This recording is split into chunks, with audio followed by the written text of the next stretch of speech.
All right. Second Judicial District Court of the State of Nevada is now in session. The Honorable Barry Breslow presiding. Thank you, Deputy. Good morning, everyone. Please be seated. We're on the record in case number CR 19-1535 A and B, State of Nevada versus Roger Hillygus and Stewart Handte. I'm here with the prosecutor, Mr. Stege, Nicole Franklin from the State of Nevada Division of Parole and Probation, Ian Silverberg, along with his client, Mr. Handte, Mr. Goodnight. Welcome to this case, recently appointed to assist in the negotiations. Nice to see you, Mr. Goodnight. Good morning, Art. All right, thank you. And Mr. Hillygus as well. The court is joined today remotely by a certified shorthand reporter, Linda Shaw. Thank you for being available on short notice. Also with Angie Wenke from Pretrial Services, I see in the back. All right, let's remind ourselves where we are and how we got to this point. At the essentially final pre-trial conference 2 Wednesdays ago, after the court canvassed all parties about any offers that had been made to resolve this matter, pursuant to Frye v. Missouri, and after discussion ensued and the court took a recess, the court came back to the bench and it was determined that the trial would be postponed, vacated, to be set later if needed, and that the parties would agree to, and thus were directed, to a settlement conference pursuant to Nevada Supreme Court Rule 252. After contacting some district court judges, Judge David Hardy agreed. He had availability and interest to meet with the parties. The court understands that that event occurred yesterday and that the parties were able to resolve this matter, and therefore I was asked to set for this morning a change of plea to go over the terms of the negotiation.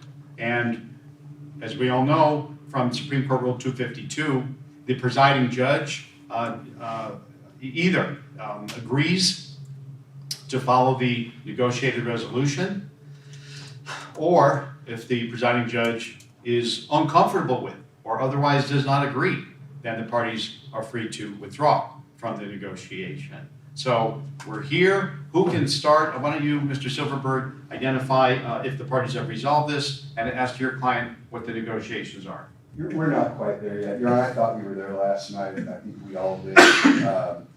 Then some issue came up regarding the applicability of Rule 252 and whether that language should be in the guilty plea memorandum or not. It's our position that it should be. It's the state's position that those aren't stipulations and somehow Rule 252 doesn't apply. And there's some other details that need to be worked out. I know Mr. Handte wants to spend more time with the guilty plea memorandum, and we want to have more time to work with the state on this Rule 252 issue. Well, let me make this observation. I've had cases that went to a settlement judge, criminal justice cases like this, and after parties reached what they thought was an agreement, we got them into court promptly, as we did this morning, to memorialize it so we can move on.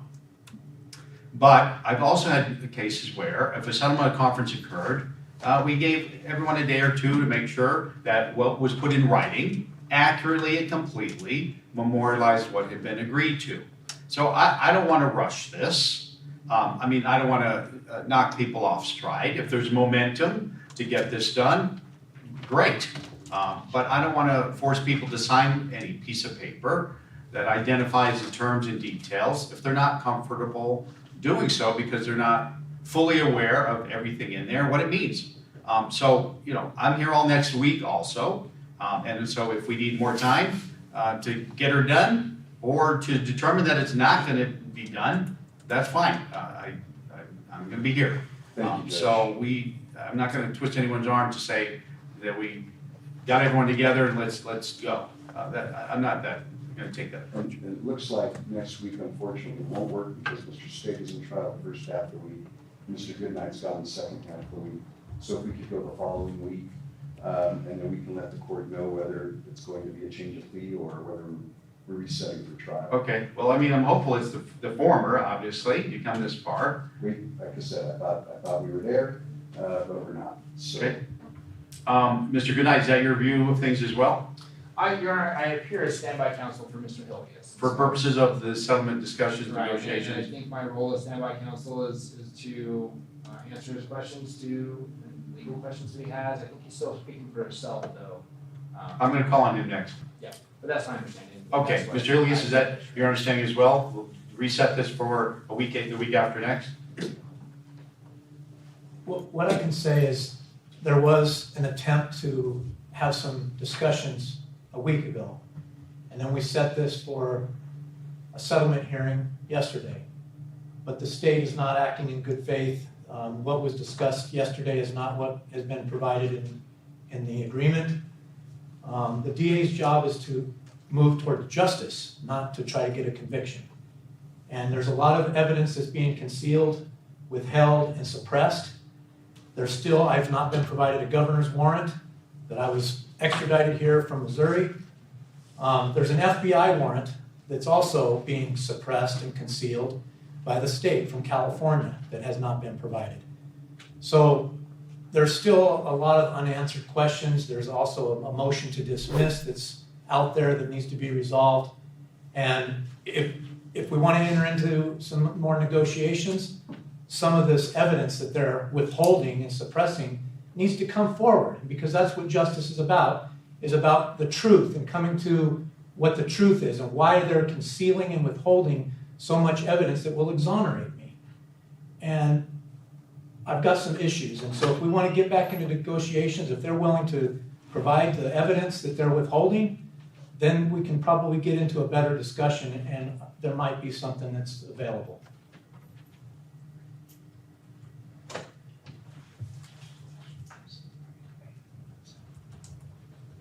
Yeah. Mr. Stege? We're gonna go 2 weeks. I don't know how you begin to respond to that. Let me just say this and I'll call on you for your thoughts. When the court vacated the trial, which, let's remind ourselves, the defense at the hearing 2 Mondays ago sought to postpone, and over its objection, the court denied that request. We were set to go launch last Monday. And then, when I saw you the Wednesday before trial, it was determined that the parties were close to resolution, would like a little more time to continue the discussions and be directed into a settlement conference. Now, when you go into a settlement conference, it's with full knowledge that the efforts to resolve the case are based on what you know at the time of the settlement conference. So the idea that there's more information still to be had, okay, if that's your position, I'm not going to attempt to knock that thought process from you, knock you off stride from that thought process. But the purpose of a settlement conference is to make these arguments to the neutral who attempts, he or she tries to get the parties lined up. So if I again, I'll hear from Mr. Stege in a minute, and then I'll go back and make sure there's nothing else that people want the court to hear. But if we postpone this event, what was set for a change of plea, to the week after next, it's going to be with the understanding that 2 things are going to happen. One, I'm not going to reset it. I mean, I'm going to give you a time and date, but that we'll all agree on. But I'm not going to have this hearing unless there is a signed, filed guilty plea memorandum from both defendants. Without that, I don't want to waste people's time getting ready for an event that we're not ready to do. The second thing is that if that date comes and goes, and people say, Judge, we're not there, we didn't get it done, we're going to reset this matter for trial. So we're going to use that time either way. Now, I hope it's the first. I hope you're able to bridge some of these issues. I do not believe that the issues Mr. Hillygus mentioned are going to have the court's attention between now and the next time I see you. There's no pending motion for the court to order documents or discovery that I'm going to rule on before the trial, before I see you again. So that you're going to have to resolve this or not based on what you know. Mr. Stege, your thoughts? I observe that a resolution is within reach. I think, as I see it, all the parties have come to the table in good faith. Our conference was productive. I join the sentiment of Mr. Silverberg and the sort of the window that we're seeking. I heard at the end of Mr. Hillygus' comments that same sentiment, 2 weeks.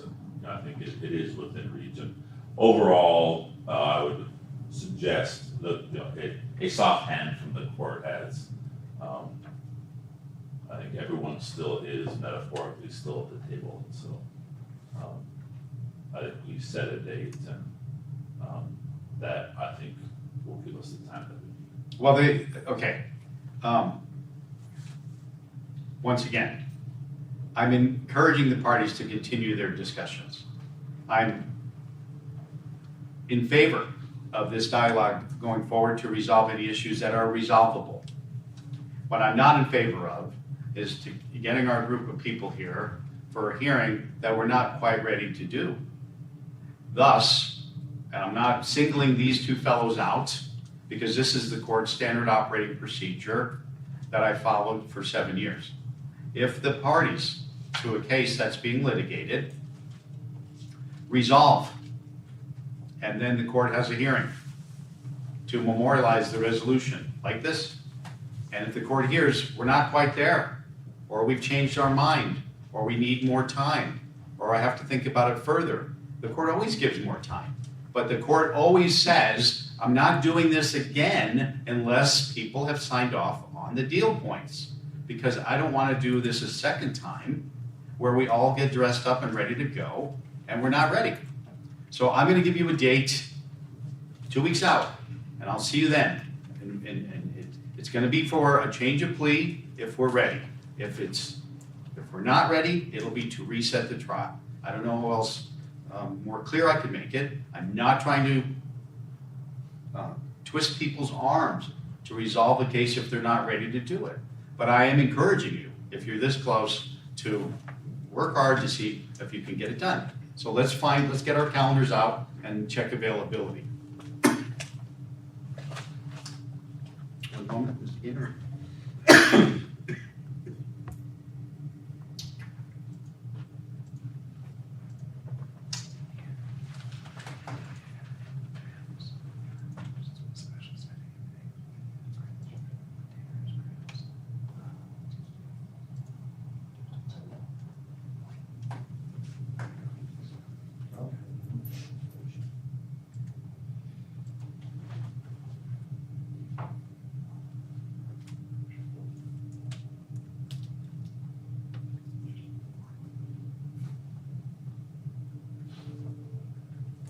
Courthouse available Friday the 22nd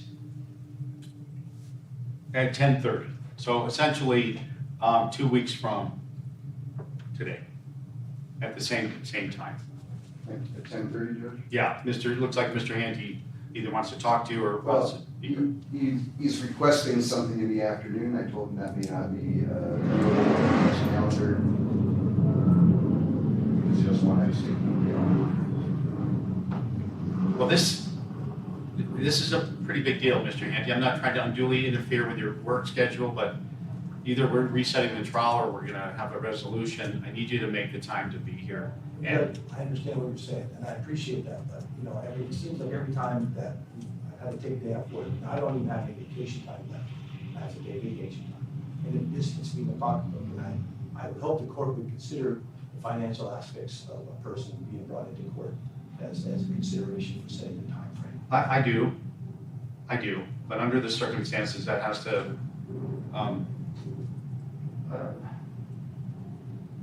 the higher consideration is availability of the court staff and other people's workloads as well. So it'll be 10:30 on the 22nd, unless somebody has an immovable conflict. Mr. Goodnight, are you available? I'm available. Mr. Stege, are you available? Yes. All right, that's your order of the court. So I'll see everybody 2 weeks from today, really at the same time, 10:30. And either with a filed guilty plea memoranda from both defendants if resolution is reached. If not, please bring your calendars so we can set the trial. Mr. Stege, anything else at this time? No. Mr. Silverberg? Thank you for your time. You bet. Mr. Hillygus, anything else? No. Mr. Goodnight, anything else? Thank you. All right, thank you. I wish everyone a nice weekend. Court's All right. recess.